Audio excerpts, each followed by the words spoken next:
सरकार की जय। आमदनी खर्चाचा बसत नाही मेळ, जगणं झालं कठीण झाला कसरतीचा खेळ। जमिनीवरचे भाव आभाळाला टेकले आणि महागाईचा राक्षस उरावर नाचतो थैतय। जागा राजा हो तुम्ही कसं म्हणायचं या सरकार की जय। शेती माती बेरोजगारी आणि आपल्या सगळ्यांच्या प्रश्नाचं एकच उत्तर आहे महाविकास आघाडी। आणि बुलढाण्यामध्ये जयश्रीताईच्या रूपाने आपल्याला मशाल पेटवायची आहे। आदरणीय साहेबांना विनंती आहे आपण मार्गदर्शन करावं। उद्धवजी बाळासाहेब ठाकरे तुम आगे बढ़ो। छत्रपती शिवाजी महाराज की। आदरणीय साहेबांना विनंती आहे आपण सभेला मार्गदर्शन करावं।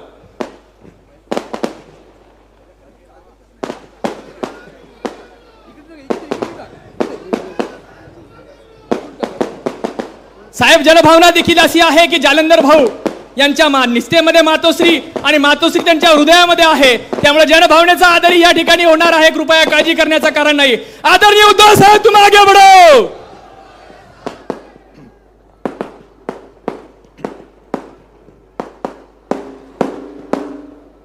आजपासून सुरुवात केली की काय 23 तारखेची?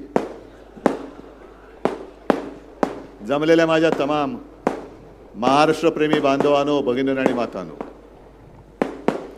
दुपारची वेळ झालेली आहे। ठीक आहे, वारं तसं बरं आहे। महाराष्ट्रामध्ये तर आपलंच वार आहे, दुसरं कोणाचं वारच नाहीये। पण मी तुम्हाला सर्वांना धन्यवाद एवढ्यासाठी देतोय की सगळ्याच पक्षांच्या सभा सुरू आहेत।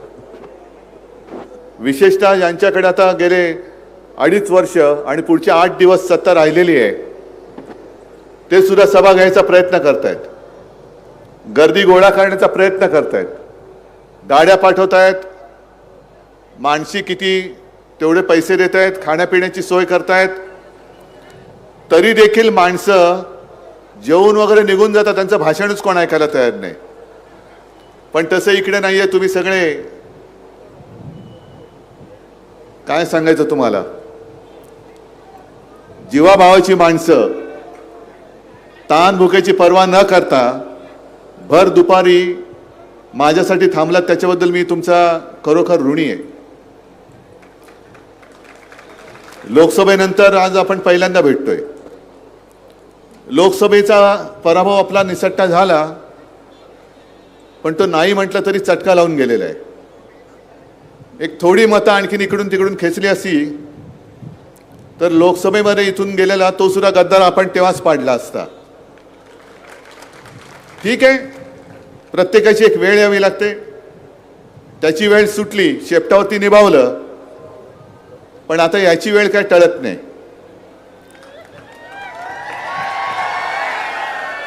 या गद्दाराला गाडायचा म्हणजे काय?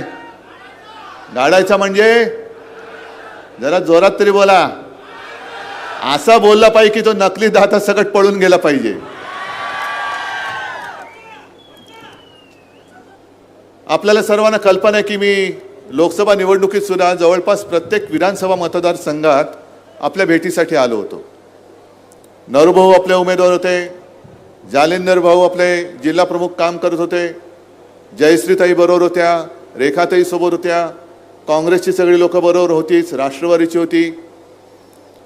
आज सुद्धा लोकसभेला होती त्याच्यापेक्षा अधिक माणसं ही आपण एकत्र आलेलो आहोत आणि लोकसभेपेक्षा जास्त घट्टपणाने एकत्र आलेलो आहे।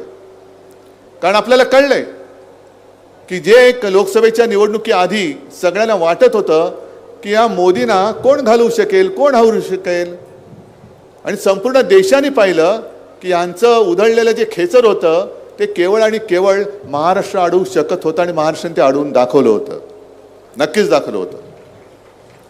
मग त्याच्यानंतर आपली विधानसभा निवडणूक जवळ आली। मी ज्या वेळेला यांनी शिवसेना फोडली, गद्दारी करून फोडली, तेव्हा 2 जणांना मी शब्द दिला होता, एक आपले खेडकर नरूभाऊ आणि जालिंदर, की जालिंदर तुम्ही निवडणूक लढा। जालिंदरनी पण सुरुवात केली होती, जयश्रीताईंनी पण इच्छा व्यक्त केली। मग सगळ्यांनी एकत्र बसून मी चर्चा केली आणि मग त्यांना जे काही मी सांगितले ते तुम्हाला सांगणार आहे, पण मी जे सांगितले ते तुम्ही पूर्ण केलं तर मी ते करू शकणार आहे। तुम्ही पूर्ण करणार आहात? तो शब्द असा आहे माझा की तुम्ही सगळ्यांनी मिळून जयश्रीताईला आमदार करायचं। आहे तयारी आहे. मग तुम्ही आमदार निवडून दिल्यानंतर आपलं तिकडे बहुमत आल्यानंतर जालिंदरला आमदार करण्याचं काम माझं आहे.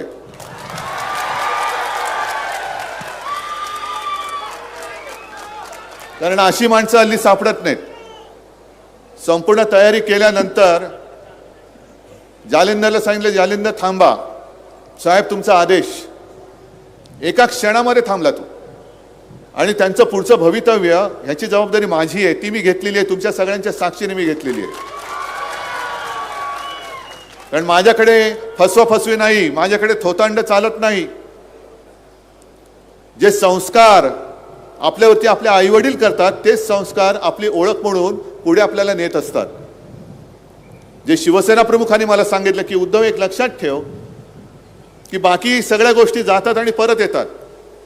जसं सत्ता गेली ती परत येते. अरे ट्रम्प पण हारले होते, परत निवडून आले. पण आपण म्हणजे काय ट्रम्प नाही. आपण आहोत ते असेच आहोत, सारीसुरी माणसं आहोत. पण एकदा शब्द दिला तर काय वाटेल ते हो, शब्द पडू द्यायचा नाही. म्हणून मी जालिंदरला तुमच्या समोर शब्द देतोय. आता ही निवडणूक शिवसेना, काँग्रेस, राष्ट्रवादी सगळेच आपले मित्रपक्ष आहेत. रेखाताई पण बसलेले तिकडे. आणि आपल्या विरुद्ध कोण आहे? म्हणून मी माझ्या भाषणाची जी सुरुवात केली की महाराष्ट्र प्रेमी बांधवांनो, भगिनींनो आणि मातांनो, कारण आपण सगळे महाराष्ट्र प्रेमी आहोत. आणि पलीकडे जे आहेत ते महाराष्ट्र लुटणारे, महाराष्ट्र द्रोही आहेत. हे मी उघडपणाने सांगतो, महाराष्ट्र द्रोहीच आहेत ते. जे कोणी छत्रपती शिवरायाचा भगवा झेंडा घेऊन नाचवत आहेत इकडे तिकडे, ते काय सगळेच मावळे तशातला भाग नाही. गेल्या वेळेला आपण एक चूक केली, जरूर चूक केली. काय होते की मी जो काय निवडणुकीच्या प्रचारासाठी फिरतोय, प्रत्येक ठिकाणी आपल्या विरुद्ध आपला गद्दार उभा राहिलेला आहे. आणि मग साहजिकच आहे, चूक माझी आहे. कारण यांना गेल्या वेळेला मी उमेदवारी दिली होती आणि तुम्ही माझ्यावरती विश्वास ठेवून त्यांना निवडून दिलं होतं. ही माझी चूक आहे. आणि म्हणून मी त्या चुकीबद्दल तुमच्या सगळ्यांची माफी मागतोय. माझी चूक झालेली आहे. पण ती चूक झाली, त्या चुकीची मी पुनरावृत्ती नाही करणार आहे. त्या चुकीला आता सुधारण्यासाठी मी जयश्री ताईला तुमच्याकडे उमेदवार म्हणून दिलेला आहे. आणि जो विश्वास तुम्ही गेल्या वेळेला याला निवडून देण्यामध्ये दाखवला होता त्याचा घात झाला. पण आता विश्वासघात होणार नाही. कारण जयश्रीताई कशा आहेत तुम्हाला माहिती आहे. आज जयश्रीताईचं भाषण मी पहिल्या प्रथम ऐकलं आणि मला असं वाटलं की आता यांच्या भाषणानंतर मला बोलण्याची गरजच नाही. सगळे व्यवस्थित त्यांनी सुपडा साफ करून टाकलं त्यांचा. आणि महत्वाचा मुद्दा म्हणजे की छत्रपती शिवाजी महाराजांनी मावळे निर्माण केले.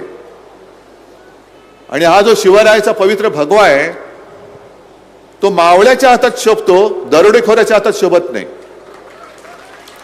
आपल्या पक्षावरती दरोडा घातला यांनी, चोरी नाहीच, अख्खा दरोडा घातला. 40 जणांची टोळी आली आणि दरोडा घालून आपला पक्ष चोरून नेला. आणि आता म्हणतात हा पक्ष आमचा. गद्दारच आहेत ते, खोकेबाज आहेत, धोकेबाज आहेत. पण 50 खोके म्हटल्यानंतर आता नॉट ओके, आता नॉट ओके झालं. 2.5 वर्ष झाली तुमची. आता एवढं कमावलंय की हरवल्यानंतर सुद्धा त्यांना काय पडलेलं नाहीये.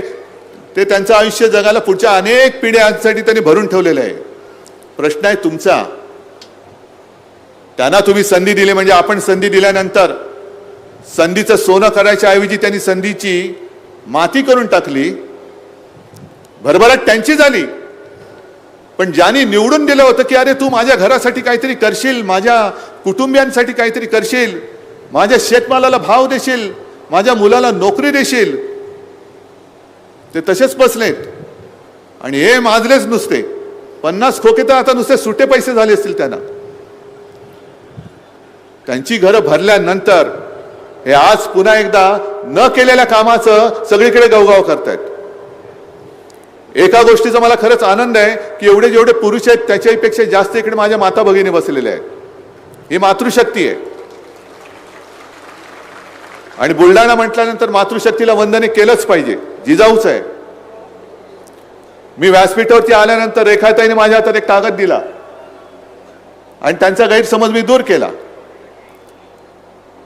मी दसऱ्याच्या मेळाव्यात एक घोषणा केली होती आणि ती मी त्याच्यावरती कायम आहे. आपलं सरकार आल्यानंतर मी महाराष्ट्राच्या प्रत्येक जिल्ह्यात छत्रपती शिवाजी महाराजांचं एक चांगलं मंदिर बांधणार आहे. आणि केवळ महाराष्ट्रामध्येच नाही तर हे गद्दार जिकडे पळून गेले होते त्या सुरतेला सुद्धा मी माझ्या महाराजांचं मंदिर बांधणार आहे. का नाही बांधायचं? पण हे मंदिर नुसतं घंटा वाजवायला नसणार आणि नुसतं काहीतरी पळी पंचपात्र घेऊन बसलंय म्हणून नाही,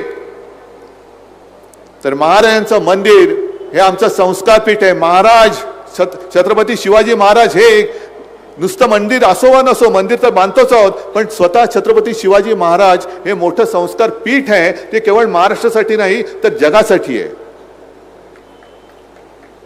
आणि मग प्रश्न मला विचारतात की तुम्ही असं का बोललेत? म्हणजे असं कोण म्हणतं? देवा भाऊ, कारण त्यांना सहनच होत नाही. शिवाजी महाराज की जय म्हटल्यानंतर एवढ्या अंगाची आगाग होते. मग मला आव्हान दिलं त्यांनी की तुम्ही मुंबऱ्यामध्ये बांधून दाखवा. अरे मुंबरा म्हणजे कुठे? मुंबरा महाराष्ट्रातच आहे. मुंबरा पण माझाच आहे. आणि मुंबरा कुठे त्यांना माहिती नसेल तर मी मुद्दामून सांगतो की देवेंद्रजी, जो गद्दार तुम्ही आमचा घेऊन फोडून डोक्यावरती बसवलाय तो दाढीवाला मिंदे सुद्धा ज्या जिल्ह्यातला आहे त्याच जिल्ह्यामध्ये मुंबरा आहे. मग 2.5 वर्ष तुम्ही काय अंडी उभवत बसला होतात? ज्या जिल्ह्यातला तुम्ही मुख्यमंत्री केला त्याच्या जिल्ह्यामध्ये तुम्हाला शिवाजी महाराजांचं मंदिर बांधायला अवघड वाटतं?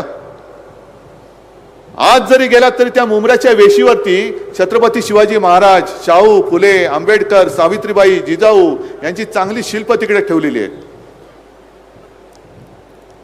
आणि मग मंदिर महाराजांचं नाही बांधायचं तर काय मोदींचं बांधायचं? यांना जे वाटतं की छत्रपती शिवाजी महाराज म्हणजे केवळ आपलं मतं मिळवण्याचं मशीन आहे, कुठेही पुतळे लावायचे, मोठा गाजावाजा करायचा की सगळ्यांना वाटतं अरे हे खरंच शिवभक्त आहेत, तो शिवाजी महाराजांचे भक्त आहेत, यांनाच मत दिलं पाहिजे. आणि 2014 साली तुम्हाला आठवत असेल ते त्यांनी घोषणाच दिली होती. विसरलो मी आता घोषणा. अनेक घोषणा मोदींनी दिल्या, आपण विसरूनच गेलो. छत्रपतींचे आशीर्वाद, चलो चले मोदी के साथ, अशी काहीतरी घोषणा होती वाटतं. म्हणजे मतं मागायला तुम्हाला शिवाजी महाराज पाहिजे. लोकसभेच्या निवडणुकीच्या आधी सिंधुदुर्ग किल्ल्याच्या समोर किनाऱ्यावरती घाईघाईनी मतं मिळवण्यासाठी यांनी महाराजांचा पुतळा उभा केला. पोकळ पुतळा, जसं यांचं प्रेम पोकळ, माणसं पोकळ, तसा पुतळा सुद्धा पोकळ. पण ते तेवढ्यावरतीच नाही थांबलं. जाऊ तिथे खाऊ ही यांची जी काही वृत्ती आहे, सगळ्यात आतापर्यंत महाराष्ट्रातलं सगळ्यात भ्रष्ट सरकार हे यांचं महायुतीचं सरकार आहे. तो पुतळा उभा करण्यामध्ये सुद्धा भ्रष्टाचार केला, पैसे खाल्ले. आणि आमच्या दैवताचा पुतळा आम्हाला बरं वाटलं होतं की नावासाठी का होईना पण आमच्या पंतप्रधानाला तिकडे यावं लागलं, महाराजांचा पुतळा उभारावा लागला. पण अशुभ हाताने केलेलं काम, कोणतेही काम हे कधी यशस्वी होत नाही. तसंच मोदीजींच्या हाताने तो पुतळा उभा केला होता. 1 वर्ष पूर्ण होण्याच्या आत तो पुतळा कोसळला, वाऱ्याने कोसळला म्हणे. अरे ज्या महाराजांनी सिंधुदुर्ग उभा केला, आज सुद्धा 300 वर्षानंतर वादळाला तोंड देतोय, लाटांना तोंड देतोय, वाऱ्याला तोंड देतोय, तो सिंधुदुर्ग तसाच उभा आहे. आणि आत्ताच्या या अद्ययावत काळामध्ये तुम्ही उभा केलेला महाराजांचा पुतळा 8 महिन्यात वाऱ्याने पडतो आणि आपण हे बघत बसायचं. लोकसभा निवडणुकीच्या वेळेला जे आपण गीत केलं होतं, मशाल गीत, त्यातले जय शिवाजी जय भवानी हे शब्द मला काढायला सांगत होते. मी बोललो होतो ना, आलो होतो ना तुमच्याकडे, मला पत्र आलं की हे 2 शब्द काढा. म्हणजे 2 शब्द काढा, काय काढत नाही म्हटलं, काय कारवाई करायची ती करून दाखवा. मी नाही काढले शब्द, काही कोणी काय वाकडं करू शकलेलं नाही. पण तुम्ही आमचं महाराजांचं नाव पुसायला निघालात. महाराजांचा वाटेल तसा अपमान करून कोश्यारी निघून गेले. प्रफुल्ल पटेलने महाराजांचा जिरे टोप हा मोदींच्या डोक्यावर घालावा आणि आम्ही बघत बसायचं. हे नाही आता होणार, हे सहन करू शकत नाही. ही महाराष्ट्राच्या हृदयात झालेली जखम आहे. आणि म्हणून मी ते महाराजांचं मंदिर आहे प्रत्येक जिल्ह्यात बांधणार आणि महाराजांनी जी शिकवण दिलेली आहे ती सगळी शिकवण त्याच्यामध्ये असेल की बघा राज्य कसं करायचं, महिलेचा सन्मान कसा करायचा, परस्त्री माते समान, महिलेच्या केसालाही धक्का लागता कामा नये, महिलेवरती अत्याचार करणारा कोणी असो कितीही मोठा असो त्याला सजा ही झालीच पाहिजे हे शिकवणारे आमचे महाराज. मग त्यांचं मंदिर आम्ही बांधणार. देवेंद्रजी तुमच्या पोटात का दुखते मला सांगा, का पोटात दुखते? जो मगाशी हर्षवर्धनजी तुम्ही सांगितलं आता कहरच झालं, मी पहिला प्रथम ऐकलं की किती कचऱ्याला किती भाव, 1 किलोला 1 किलो कचरा उचलायचा असेल तर 35 रुपये आणि सोयाबीनला किती, नाही किलोला 30 रुपये. मग असा सगळा कारभार असला तर तुम्ही या गद्दारांना काय भाव देणार, काय देणारच भाव? मग कचऱ्यापेक्षा कमी भावात यांना फेकून दिलं पाहिजे. कचऱ्याला तरी 35 रुपये आहे, या गद्दाराला 1 पैसा सुद्धा भाव मिळता कामा नये, 1 पैसा सुद्धा मिळता कामा नये. मी तर म्हणेन या मतदारसंघामधून या नालायकाला गद्दाराला 1 सुद्धा मत मिळता कामा नये. एवढ्या निष्ठेने तुम्ही मतदान केलं पाहिजे मशालीला. गेल्या वेळेला लोकसभेमध्ये थोडा एक गोंधळ झाला कारण मशालीचा प्रचार करायला आपल्याला वेळ कमी पडला होता. अनेक जणांनी मला सांगितलं की उद्धवजी आमच्याकडनं चूक झाली, आम्हाला तुम्हाला मत द्यायचं होतं पण तुमची जुनी निशाणी एवढ्या वर्षानुवर्ष आमच्या डोक्यात बसले की आम्ही चुकून त्यालाच मत देऊन टाकलं. मग नंतर कळलं अरे आपण चुकलो. पण आता तसं नाही होणार. आता मशाली प्रत्येकाच्या हृदयामध्ये दगदगते आहे. मशाली आता पेटलेली आहे आणि सगळ्यांना कळलंय की या दरोडेखोरांकडे सगळं चोरीच आहे. मोदींची सुद्धा मला कमाल वाटते, भाजपवाल्यांची मला कमाल वाटते की अरे तुम्ही चोर दरोडेखोरांना घेऊन आमच्या अंगावरती येते चालून. ज्या शिवसेनेनी भाजपला कोणी ओळखत नव्हतं तेव्हा जी साथ दिली, आम्ही जर का तुमच्या सोबत नसतो तर भाजपवाले आज कुठेही दिसले नसते, ना मोदी पंतप्रधान झाले असते, ना देवेंद्र फडणवीस या महाराष्ट्राचे मुख्यमंत्री होऊ शकले असते. पण आमची तुम्ही मदत घेतलीत. एक हिंदुत्व हिंदुत्व हिंदुत्व म्हणून एक असा भ्रम निर्माण केला. आम्ही सुद्धा तुमच्या मागे आलो पण वरती गेल्यानंतर आम्हाला लाथा घालायला लागलात. ठीक आहे, लाथा घालताय, तुमचं तंगडं खेचून तुम्हाला नाही भिरकावून दिलं महाराष्ट्रातून ना तर छत्रपती शिवाजी महाराज की जय मी बोलणार नाही. आज यांना बाहेरून प्रचारासाठी माणसं आणावी लागत आहेत. कोण आपल्या शिवसेनेसाठी मी बाहेरच्या राज्यातून कोण आणतोय? नाही, तुम्ही आहात आणि मी आहे, ही सगळी माझ्या सोबती आहेत, एवढे पुरेसे आहोत. पण यांनी काल परवाकडे उत्तर प्रदेशचे मुख्यमंत्री विदर्भामध्ये फिरवले. तुमच्याकडे आले होते काय? ते पलीकडे आले होते आणि काय एक मोठा नारा देऊन दिले. असं काही दाखवलं की बस आता तुम्ही मेलातच. आणि त्यांनी सांगितलं एक रहेंगे तो सेफ रहेंगे, बटेंगे तो कटेंगे. अरे कोण काटणार आहे? कोणाची हिंमत आहे? हा इकडे कटेंगीची बात करणार आहे, त्यालाच आम्ही आता भुईसपाट करणार आहोत. आम्हाला काय शिकवत आहे? आम्ही सगळे एकत्र आहोत ना. इकडे हिंदू आहेत, मुस्लिम आहेत, ख्रिश्चन्स आहेत आणि विशेष म्हणजे माझा 12 बलुतेदार जो समाज आहे तो सुद्धा माझ्या सोबत आहे. कारण जो समाज 18 पगड जाती जमातीमध्ये विखुरलेला, छत्रपती शिवरायाच्या पाठी त्याच्या सोबत उभा राहिला आणि त्यांनी हिंदवी स्वराज्याची स्थापना केली, तो सगळा समाज 18 पगड जाती जमातीत विखुरलेला सगळा समाज आता भगव्याच्या पाठीकडे उभा राहिला आहे, या भ्रष्टाचारांना गाडण्यासाठी उभा राहिलेला आहे. आणि योगीजी पहिलं एक रहेंगे तो सेफ रहेंगे, ठीक आहे, पहिलं तुमच्या महायुतीमध्ये बघा, तुम्ही बोलून गेल्यानंतर तुमचे जे आहेत ना गुलाबी जॅकेटवाले, कोण गुलाबी जॅकेट? अजित पवार. नाही ते तर आलंच, पण त्यांनी सांगितलंय की बाहेरच्या लोकांनी येऊन इकडे लुडबुड करू नये, बाहेरच्या लोकांनी आम्ही इकडे कसं राहावं हे सांगायच्या भानगडीत पडू नये. मग महायुतीमध्ये जर का एक वाक्यता नसेल तर योगीजी तुम्ही आम्हाला तुमच्याकडनं आम्ही एकतेची व्याख्या काय समजून घ्यायची? जा पहिला अजित पवारांना विचार की का तू मी काय बोलला आणि तू काय बोललास, आणि मग आम्हाला शिकवा. आणि एवढं बोलून अजित पवार थांबलेले नाहीत. मी आत्ता येताना ऑनलाईन बातमी वाचत होतो, अजित पवार पुढे असं म्हणालेत की नवाब मलिकना आम्ही तिकीट दिलेलं आहे. अजित पवारांनी त्यांना तिकीट दिलेलं आहे. हे नवाब मलिक कोण?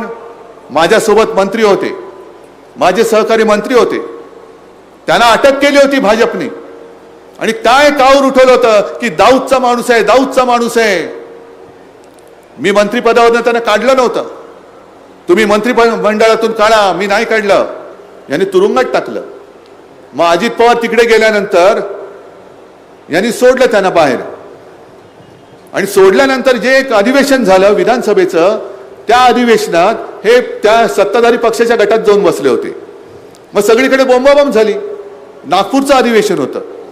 मग बोंबाबोंब झाल्यानंतर लगेच देवा भाऊने एक पत्र लिहिलं अजित भाऊला, जॅकेट भाऊला. म्हणजे बसतात असे दोन बाजूबाजूला बसतात उपमुख्यमंत्री, म्हणजे एक एक एक फुल दो हाफ, हे दोन हाफ असे बाजूला बसतात. अरे बोललं मग सरळ, बोलायचं नाही. मी पत्र लिहिले आहे, पत्र लिहिण्यास कारण की तुम्ही घेतलेले नवाब मलिक वगैरे वगैरे वगैरे वगैरे. मग मुंबई भाजपने जाहीर केलं आम्ही नवाब मलिकच्या प्रचाराला जाणार नाही. अजित पवारने सांगितलं की त्यांच्यावरचे आरोप सिद्ध झालेले नाहीत, तुरुंगात कोणी टाकला म्हणून तो गुन्हेगार होत नाही. मग मला देवेंद्र फडणवीसांना पण विचारायचं आहे आणि अजित पवारांना पण विचारायचं आहे की तुमच्या दोघांपैकी नक्की खरं कोण बोलतंय आणि खोटं कोण बोलतंय? जर नवाब मलिक गुन्हेगार नसतील तर ते गुन्हेगार नसताना सुद्धा ज्यांनी त्यांना तुरुंगात टाकलं त्यांच्या मांडीला मांडी लावून अजित पवार कसे बसतात हे मला अजित पवारांना विचारायचंय.